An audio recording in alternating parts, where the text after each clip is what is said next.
नमस्कार, आप सभी का स्वागत डीडी न्यूज़ के सांकेतिक भाषा के इस विशेष बुलेटिन में। आपके साथ मैं हूं मुकुल शर्मा। मेरे साथ मौजूद हैं मेरे सहयोगी शरद मुत्कल। तमाम खबरों से आपको रूबरू कराएंगे, लेकिन सबसे पहले नजर डालते हैं हेडलाइंस पर। प्रधानमंत्री नरेंद्र मोदी ने रामेश्वरम में देश के पहले वर्टिकल लिफ्ट समुद्री पुल पाम्बन रेल ब्रिज का किया शुभारंभ। कहा, जीवन होगा आसान, बढ़ेंगे रोजगार के अवसर। पीएम ने रामेश्वरम के रामनाथ स्वामी मंदिर में की पूजा अर्चना।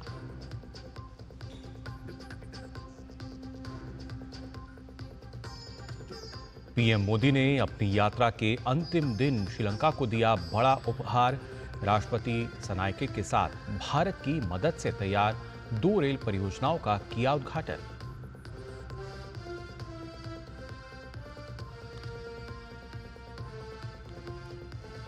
भाजपा का स्थापना दिवस आज। पार्टी मुख्यालय में जेपी नड्डा ने किया ध्वजारोहण। कहा, 14 से 25 अप्रैल तक मनाएंगे संविधान गौरव दिवस। पीएम मोदी ने कार्यकर्ताओं को दी शुभकामनाएं।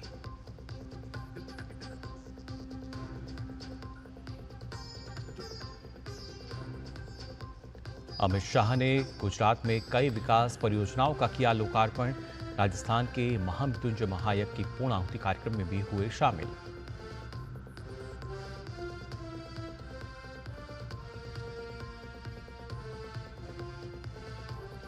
और देश भर में हर्षोल्लास के साथ मनाई जा रही है रामनवमी।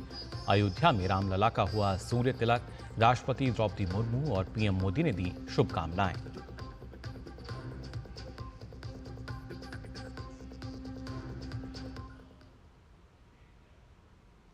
प्रधानमंत्री नरेंद्र मोदी ने रामनवमी के पावन अवसर पर तमिलनाडु के प्रसिद्ध रामनाथ स्वामी मंदिर में पूजा अर्चना की। इस दौरान उन्होंने भगवान राम के प्रति अपनी श्रद्धा व्यक्त की और देशवासियों को रामनवमी की हार्दिक शुभकामनाएं दी। पीएम ने इस अवसर पर सभी के जीवन में नई चेतना, उत्साह और समृद्धि की कामना की। साथ ही भगवान राम के आदर्शों को जीवन में अपनाने का संदेश भी दिया।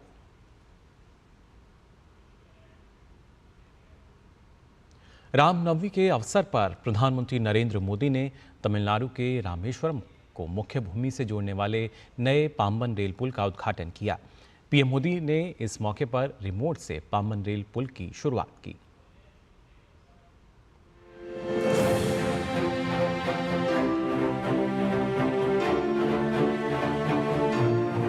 The new Pamban bridge to Rameshwaram brings technology and tradition together. A town that is thousands of years old is being connected by a 21st century engineering wonder. This bridge is India's first vertical lift railway sea bridge. Big ships will be able to sail under it. Trains will also be able to travel faster on it. For many decades, there was a demand for this bridge. With your blessings, we got the privilege of completing this work. Pamban Bridge supports both ease of doing business and ease of travel. 100 साल पहले जो पुराना bridge था, उसको बनाने वाला व्यक्ति गुजरात में जन्म लिया था और आज 100 साल के बाद उसका नया ब्रिज बनाने का उद्घाटन करने का बाद भी उस व्यक्ति को मिला है जो भी गुजरात में पैदा हुआ है।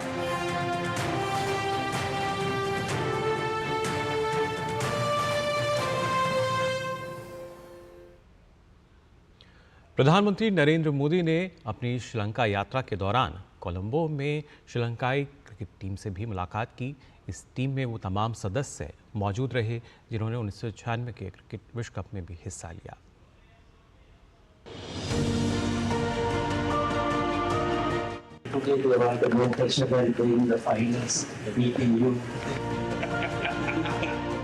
और मैं तो मानता हूं अगर T20 का जन्म हुआ तो 96 की आपकी मैच के तरीके में से पैदा हुआ है। We are grateful for you, sir, for helping Sri Lanka. एक तरफ बम ब्लास्ट है, दूसरी तरफ स्पोर्ट्समैन स्पिरिट, और बम ब्लास्ट के सामने स्पोर्ट्समैन स्पिरिट जीता।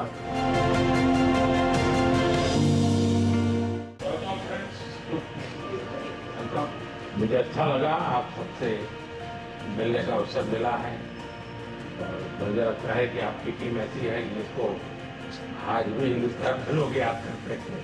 जो पिटाई करके आप आए थे उसको लोग भूल नहीं गए। It's a great honor and privilege to see you today, and thank you very much. We are very grateful for you to have given us this time and the opportunity. अभी आप में से कितने लोग हैं जिनका भारत के साथ कोई नाता रहता है? I think almost everyone. अच्छा, भारत का किस प्रकार का रहता है? अच्छा,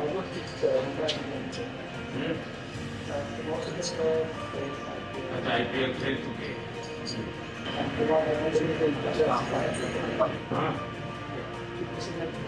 शायद आप ट्रेन में जब अहमदाबाद खेल रहे थे तब शायद आप एम्पायर थे। मैं देखने गया, मैं स्लीप डाउन कर रहे थे।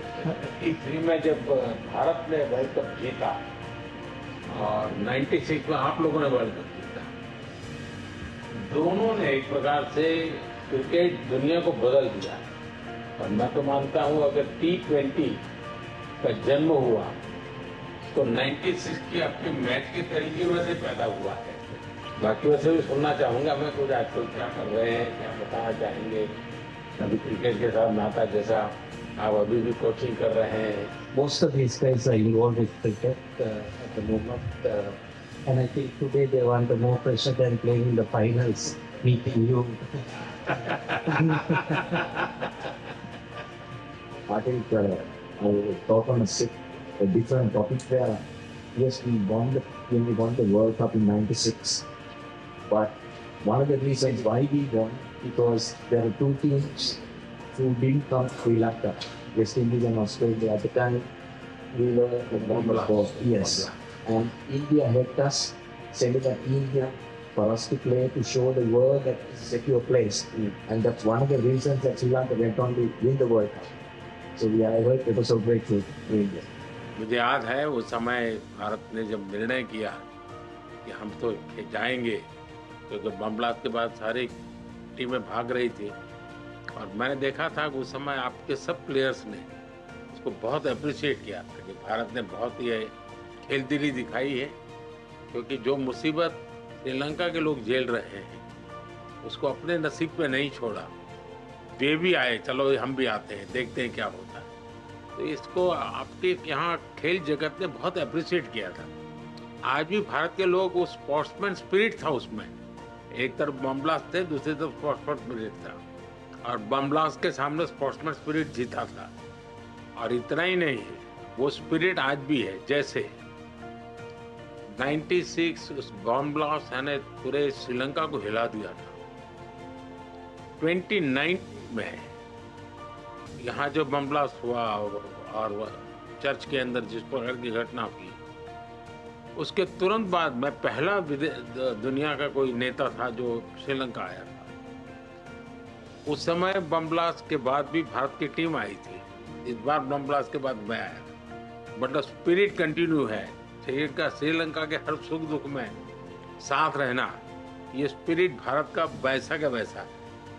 As a Sri Lankan, as a neighborhood country, I umpired the World Cup final in your Ahmedabad, the ground, and that is the biggest ground in the whole world. Actually, that was a fantastic atmosphere and fantastic ground for the cricket, and I think everyone loves to play and umpire over there.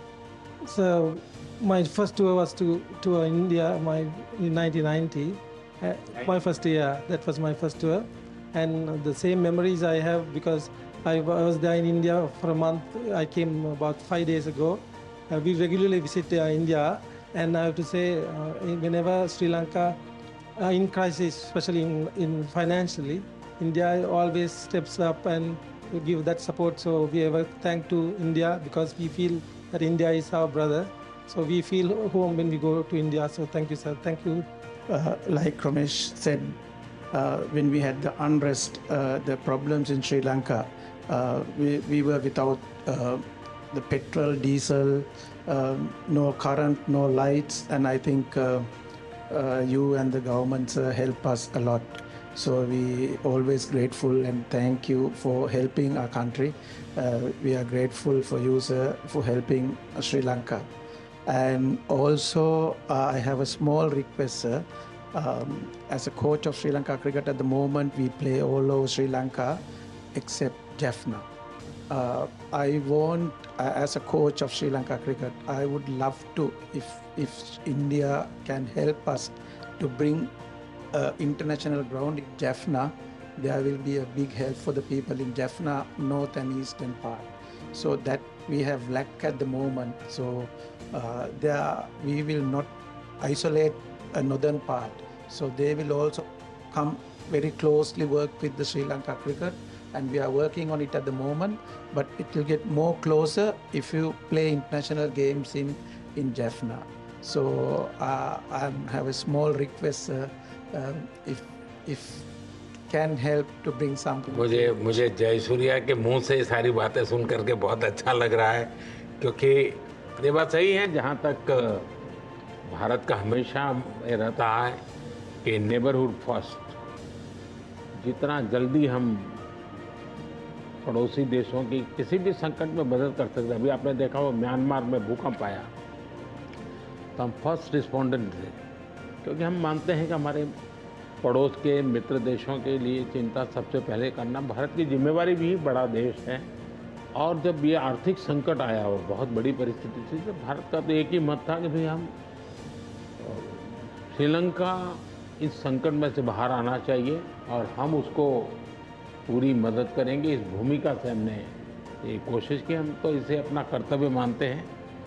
और मैं आज भी आपने देखा होगा मैंने कई नए प्रोजेक्ट्स अनाउंस किए हैं, लेकिन मुझे अच्छा लगा कि आपने जाफना की चिंता की है, और ये अपने आप में बहुत अच्छा मैसेज जाएगा कि श्रीलंका का एक क्रिकेट लीडर, जाफना में भी क्रिकेट होना चाहिए, वो बाहर नहीं होना चाहिए, इंटरनेशनल गेम वहाँ भी खेली जानी चाहिए।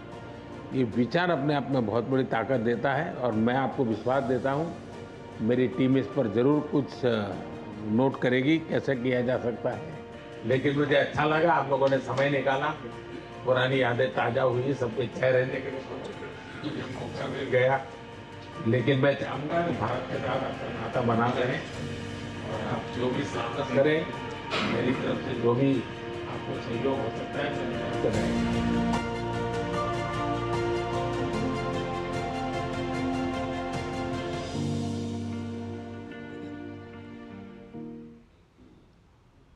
तो देखा आपने प्रधानमंत्री नरेंद्र मोदी, जिन्होंने मुलाकात की श्रीलंका की 1996 की विश्व विजेता टीम से, जिसमें सनत जयसूर्या, मार्वन अटापट्टू, चामिंडा वास, कुमार धमसेना, तमाम वो खिलाड़ी मौजूद थे।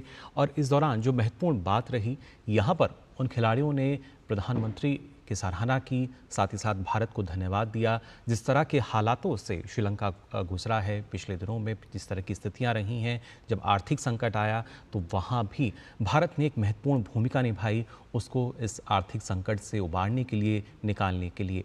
और प्रधानमंत्री ने खुद इस बात का जिक्र किया कि भारत की जो पड़ोसी प्रथम नीति है, उसका उद्देश्य यही है कि हम लगातार अपना जो सहयोग है पड़ोसी देशों को किस तरीके से दे सकते हैं, और जब वहाँ पर किसी तरह की आपदा है या कोई मुश्किल है तो ऐसे समय में किस तरीके से उनकी मदद की जा सकती है। और साथ ही साथ प्रधानमंत्री ने यहाँ अभी म्यांमार का भी जिक्र किया, जहाँ पे भूकंप आया था, कि वहाँ भी जो भारत है एक फर्स्ट रिस्पॉन्डर, यानी सबसे मदद करने में सबसे आगे नजर आया था। तो ये तमाम जो बातचीत है प्रधानमंत्री नरेंद्र मोदी ने की श्रीलंकाई क्रिकेट के दिग्गजों के साथ। फिलहाल हम यहाँ रुक रहे हैं एक छोटे से ब्रेक के लिए, जल्द लौटते हैं।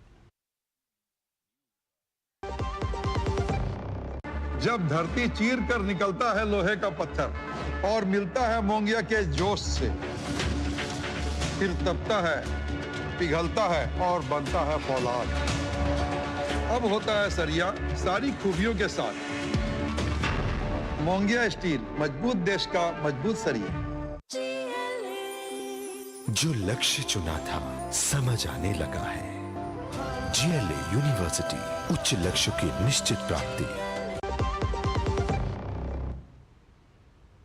ब्रेक के बाद आप सभी का एक बार फिर स्वागत। आप देख रहे हैं सांकेतिक भाषा का हमारा विशेष बुलेटिन। खबरों में आगे बढ़ते हैं। राष्ट्रपति द्रौपदी मुर्मू अपनी 4 दिवसीय पुर्तगाल और स्लोवाकिया की यात्रा पर रवाना हो गई हैं। पहले 2 दिन 7 और 8 अप्रैल को वह पुर्तगाल और 9 और 10 अप्रैल को स्लोवाकिया में आधिकारिक अतिथि के रूप में रहेंगी। पुर्तगाल के राष्ट्रपति मार्सेलो रेबेलो डी सूजा के निमंत्रण पर वह पुर्तगाल जा रही हैं। 27 साल के बाद भारत के किसी राष्ट्रपति का पुर्तगाल का दौरा है। भारतीय जनता पार्टी आज अपना 46वां स्थापना दिवस मना रही है। भाजपा के स्थापना दिवस पर पार्टी के दिल्ली मुख्यालय में कार्यक्रम का आयोजन किया गया। पार्टी के राष्ट्रीय अध्यक्ष जेपी नड्डा ने इस दौरान ध्वजारोहण किया। इस मौके पर जेपी नड्डा ने कहा कि सत्ता पाने के लिए भाजपा ने कभी अपने विचारधारा से समझौता नहीं किया। हम सत्ता को पाने के लिए हमने कोई समझौता किया, विचारधारा के साथ समझौता किया या विचारधारा को डाइल्यूट किया, ऐसा हमारी यात्रा में नहीं हुआ। ये अकेली पॉलिटिकल पार्टी है जो आइडियोलॉजिकल वैचारिक अधिष्ठान पर अपने आप को अडिग रखा है और उसी पर ताकत के साथ आगे बढ़ती है। इस दौरान भाजपा अध्यक्ष ने ट्रिपल तलाक बिल और वक्फ संशोधन विधेयक को लेकर कांग्रेस की आलोचना की। जेपी नड्डा ने कहा, मुस्लिम महिलाओं को प्रधानमंत्री मोदी के शासनकाल में 3 तलाक से मुक्ति मिली और उन्हें न्याय मिला। वक्फ की संपत्तियों का उपयोग अब गरीब मुसलमानों के लिए होगा। ट्रिपल तलाक, जहां एक तरफ राजीव गांधी के नेतृत्व में शाहबानू केस में वह मुस्लिम अपीजमेंट में झुक गई, घुटने टेक दिए, सुप्रीम कोर्ट बोलता रहा कि मुस्लिम बहनों को आज़ाद करो, हिम्मत किसी में नहीं आई, लेकिन आज लाखों बहनों को आज़ाद कराने का काम भारतीय जनता पार्टी आदरणीय मोदी जी के नेतृत्व में हुआ। ये नियम से चलाओ और नियम से चलना ही पड़ेगा, इस बात को वक्फ बोर्ड ने कहा।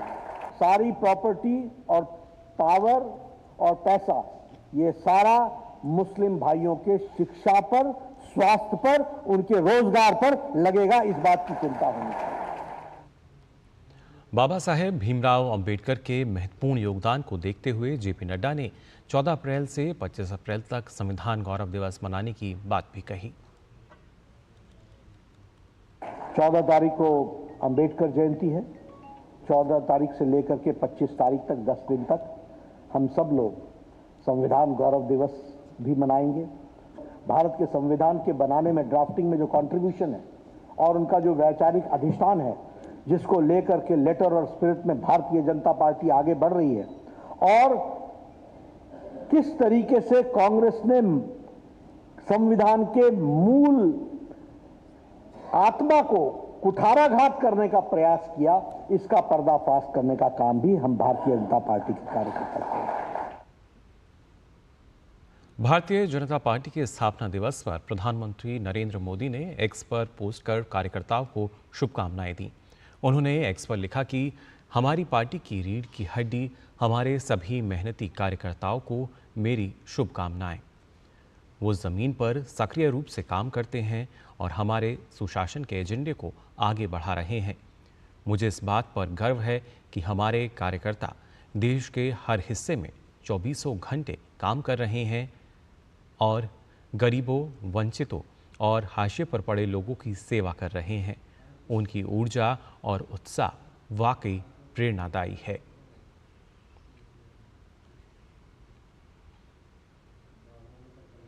वहीं केंद्रीय गृह मंत्री अमित शाह ने अहमदाबाद में भारतीय जनता पार्टी के स्थापना दिवस पर आयोजित कार्यक्रम में हिस्सा लिया। इस मौके पर गृह मंत्री अमित शाह ने अपनी पत्नी सोनल शाह के साथ भारतीय जनसंघ के संस्थापकों डॉक्टर श्यामा प्रसाद मुखर्जी और पंडित दीनदयाल उपाध्याय को श्रद्धांजलि अर्पित की। अमित शाह ने राष्ट्र प्रथम के संकल्प को दोहराया। केंद्रीय गृह मंत्री ने अपने सोशल मीडिया प्लेटफॉर्म एक्स पर लिखा कि अपनी स्थापना से ही देश हित को सर्वोपरि मानने वाली भाजपा देश भर में जनसेवा का प्रतीक बनी है। विरासत, विज्ञान और विकास को चरितार्थ करते हुए हर देशवासी तक न्याय और समानता सुनिश्चित करना भाजपा का संकल्प है और इस दिशा में संगठन के करोड़ों कार्यकर्ता समर्पित भाव से कार्य करते रहेंगे। आज भारतीय जनता पार्टी के स्थापना दिवस के अवसर पर केंद्रीय मंत्री हरदीप सिंह पुरी ने सभी को बधाई दी है। हरदीप सिंह पुरी ने भारतीय जनसंघ के संस्थापकों डॉक्टर श्यामा प्रसाद मुखर्जी और दीनदयाल उपाध्याय को पुष्पांजलि अर्पित की। इस दौरान उन्होंने प्रधानमंत्री मोदी से विकसित भारत संकल्प को भाजपा का बहुत बड़ा सहयोग माना। हरदीप सिंह पुरी ने कहा कि आने वाले समय में भारत और आगे बढ़ेगा और इसके विकास में भाजपा की बड़ी भूमिका होगी। स्थापना दिवस के इस शुभ अवसर पर सबको शुभकामनाएं देना चाहता हूं। माननीय प्रधानमंत्री जी ने एक विकसित भारत का सपना और संकल्प लिया है और मैं ये मानता हूं कि भारतीय जनता पार्टी को उस कार्य में बड़ी एक मेजर सपोर्ट है। सरकार है, लोगों का विश्वास है और भारतीय जनता पार्टी का बहुत इंपॉर्टेंट रोल है। सो मैं समझता हूँ इस स्थापना दिवस जब 11 साल हमारे पार्टी के पावर में हो गए हैं, इस चीज को हमें ध्यान में रखना चाहिए और मुझे पूरा विश्वास है कि आने वाले समय में हमारा देश और भी आगे बढ़ेगा और इसमें भारतीय जनता पार्टी का बहुत ही बड़ा क्रूशल रोल रहेगा। आर्थिक संकट से जूझ रहे हिमाचल प्रदेश सरकार ने आम जनता पर एक और बोझ डालते हुए राज्य परिवहन की बसों का न्यूनतम किराया बढ़ा दिया है। हिमाचल में अब बसों में न्यूनतम किराया 5 रुपये से बढ़ाकर 10 रुपये कर दिया गया है। इस फैसले से छोटे रास्तों पर सफर करने वाले यात्रियों पर सीधा असर पड़ेगा, जो पहले 5 रुपये में यात्रा कर लेते थे। सुक्खू सरकार के इस फैसले पर भाजपा नेता जयराम ठाकुर ने कड़ी प्रतिक्रिया दी है। उन्होंने सोशल मीडिया प्लेटफॉर्म एक्स पर लिखा कि सरकार ने एक झटके में बसों के न्यूनतम किराए को दोगुना कर दिया है। सुक्खू सरकार का यह कदम प्रदेश के लोगों की जेब पर डाका डालने वाला कदम है। गरीब और मध्यम वर्ग के लोगों के लिए कहीं आने जाने का एकमात्र साधन बसें हैं।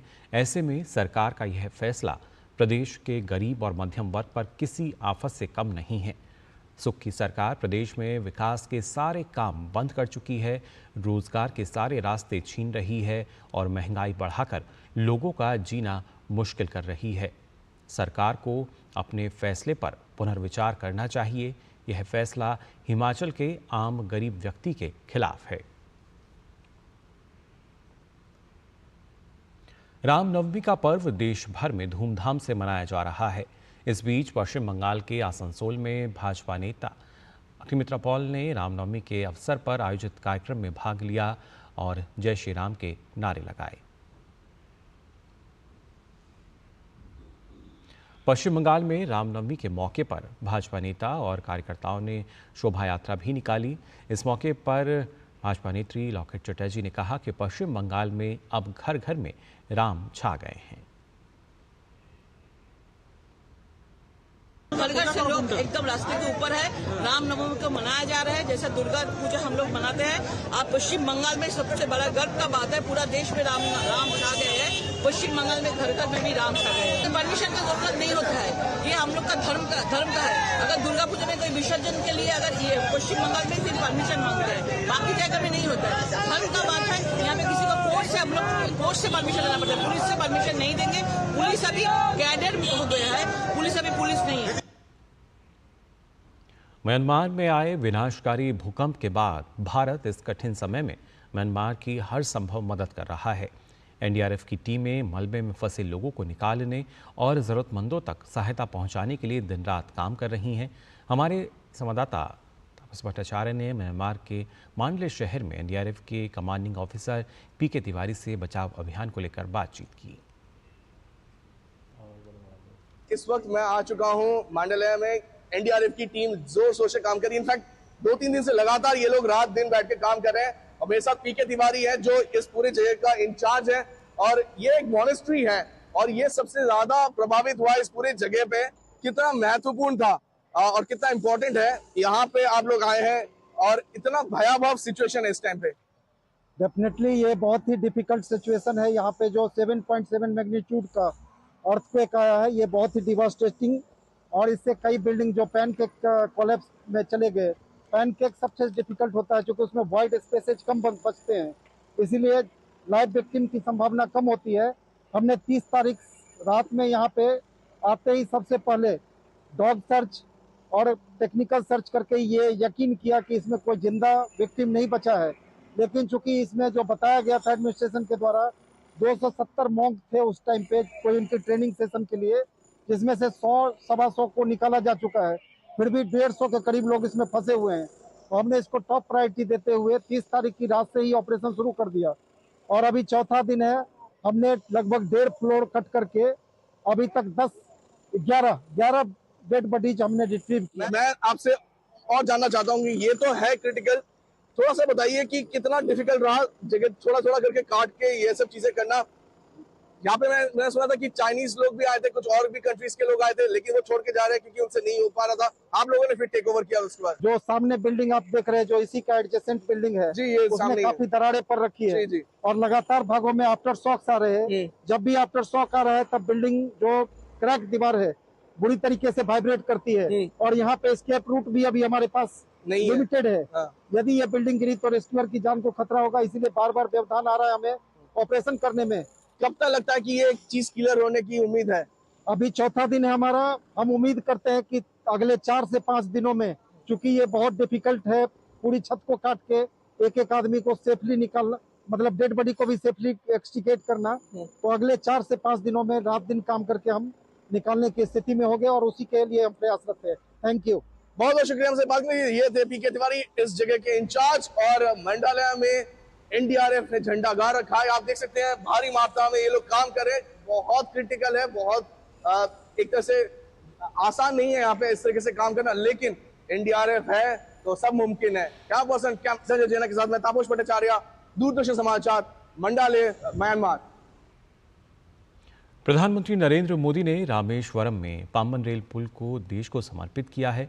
इसे रेल मंत्री अश्विनी वैष्णव ने एक ऐतिहासिक दिन बताया। उन्होंने कहा कि यह दिन कई सालों तक हमारी यादों में रहेगा। My dear Tamil brothers and sisters, வணக்கம், எப்படி இருக்கீங்க? I welcome you all to this historic day.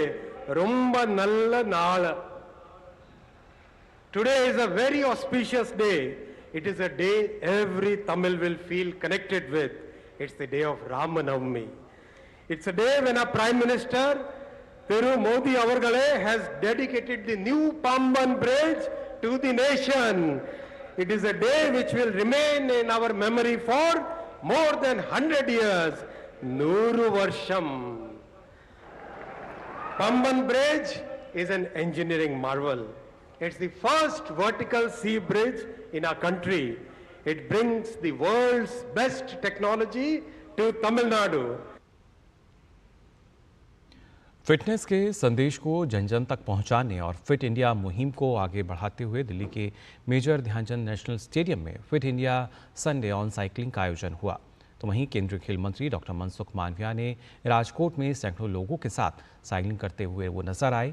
Delhi में आयोजित कार्यक्रम में sports authority of India, Delhi police, खेल जगत, फिटनेस और योग से जुड़े सोशल मीडिया इन्फ्लुएंसर सहित लगभग 600 से अधिक लोगों ने हिस्सा लिया। इस मौके पर स्पोर्ट्स अथॉरिटी ऑफ इंडिया के डीडीजी मयंक श्रीवास्तव ने फिट इंडिया मुहिम की सफलता और आम जन के बीच लोकप्रिय होने पर अपनी खुशी जाहिर की। फिटनेस के संदेश को जन जन तक पहुंचाने और फिट इंडिया मुहिम को आगे बढ़ाते हुए दिल्ली के मेजर ध्यानचंद नेशनल स्टेडियम में fit India Sunday on cycling का आयोजन हुआ। तो वहीं केंद्रीय खेल मंत्री डॉक्टर मनसुख मांडविया राजकोट में सैकड़ों लोगों के साथ साइकिलिंग करते नजर आए। दिल्ली में आयोजित कार्यक्रम में sports authority of India, Delhi police, खेल जगत, फिटनेस और योग से जुड़े सोशल मीडिया इन्फ्लुएंसर सहित लगभग 600 से अधिक लोगों ने हिस्सा लिया। इस मौके पर स्पोर्ट्स अथॉरिटी ऑफ इंडिया के डीडीजी मयंक श्रीवास्तव ने फिट इंडिया मुहिम की सफलता और आम जन के बीच लोकप्रिय होने पर अपनी खुशी जाहिर की। माननीय प्रधानमंत्री जी के आह्वान पे 2019 में शुरुआत हुई थी फिट इंडिया की, और अभी हम लोगों ने इस फिट इंडिया मूवमेंट को एक नया रूप दिया है माननीय मंत्री डॉक्टर मनसुख मांडविया जी के निर्देश पे और उनके आइडियाज़ पे। हम लोग साइकिलिंग के ज़रिए ये मैसेज देते हैं भारत की जनता को कि फिटनेस के लिए वो कोई ना कोई एक्टिविटी करते रहें, और लोग लगातार आते जा रहे हैं। हमारे साथ कितने साइकिलिंग क्लब्स जुड़ गए हैं, हमारे साथ कितने अन्य क्लब्स जुड़ गए हैं। वहीं अंतर्राष्ट्रीय स्तर पर साइकिलिंग में देश का मान बढ़ाने वाले साइकिलिस्ट ने भी पीएम मोदी के फिट इंडिया मुहिम में बढ़ चढ़कर हिस्सा लिया। बहुत फायदेमंद है, मतलब शरीर को मतलब अपना क्या बोलते हैं फिटनेस रखना और अपना हेल्थ को फिटनेस रखना। साइकिलिंग बहुत अच्छी चीज़ है हेल्थ के लिए, लाइक आपका एंडोरेंस, आपकी फिटनेस, आपका मेंटल हेल्थ, इसके लिए बहुत बढ़िया है। फिट इंडिया संडे और साइकिलिंग को हर वर्ग से लगातार समर्थन मिल रहा है। फिटनेस और योग से जुड़े सोशल मीडिया इन्फ्लुएंसर्स भी इस मुहिम में सामने आए और फिट इंडिया के संदेश को आगे बढ़ाने का संकल्प लिया। माननीय प्रधानमंत्री जी का तहे दिल से धन्यवाद करना चाहती हूँ, जिन्होंने 2019 में फिट इंडिया मूवमेंट को स्टार्ट किया। और ये साइकिल संडे ऑन साइकिल्स हमारे union minister mister Mansukh Mandaviya ji की बहुत बड़ी पहल है। ये फाइट ओबेसिटी कैंपेन का एक सबसे बड़ा हिस्सा है आज तक का, और इसकी वजह से हम हेल्दी जो विकसित भारत हमारे प्रधानमंत्री जी का नारा है उसमें बहुत बड़ा योगदान डाल रहे हैं। Thanks to our honourable prime minister Shri Narendra Modi ji and our sports minister Mansukh sir for taking such amazing initiative, because ये देखिए पोल्यूशन बढ़ता जा रहा है, फिटनेस पे कोई ध्यान नहीं दे रहा अपना, and cycling on Sunday is one thing. एक आप अपनी फिटनेस पे ध्यान देते हो, और आपको पता है कि अभी थोड़े टाइम पहले जब हमारे ऑनरेबल प्राइम मिनिस्टर जी ने ये इंट्रोड्यूस कर फाइट अगेंस्ट ओबेसिटी, तो साइकिलिंग एक बेस्ट वे है कि आप अपनी ओबेसिटी को रिड्यूस कर सकते हैं। Fit India Sunday on cycling का आयोजन देश भर में करीब 500 स्थानों पर हुआ, जिसमें करीब 10,000 लोगों ने बढ़ चढ़कर हिस्सा लिया। देश के हर वर्ग को फिटनेस के प्रति जागरूक करने के उद्देश्य से शुरू हुई फिट इंडिया मुहिम का असर अब साफ नजर आ रहा है। सुशील कुमार की रिपोर्ट, GD न्यूज। तो फिलहाल के लिए सांकेतिक भाषा के इस विशेष बुलेटिन में बस इतना ही। मुझे और मेरे सहयोगी शरद को दीजिए अनुमति। नमस्कार।